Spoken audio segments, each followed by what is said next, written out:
Guys, প্রথমে এই বডিটার রিলটা দেখো, তারপরে কিছু ফানি কমেন্ট পড়বো। Let's go. দেখো, কারিগর যদি ভালো হয় তাহলে মিষ্টি তো বড় বড় হবেই, তাই না? বলেন কি?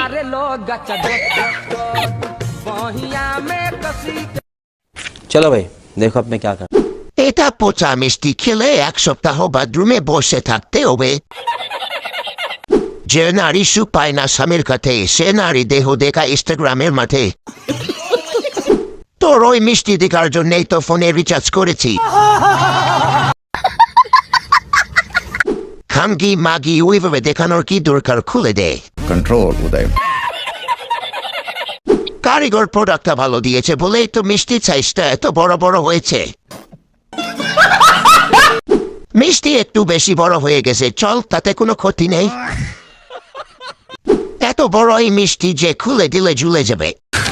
तू समझा? কতজন হাত বুলিয়েছে।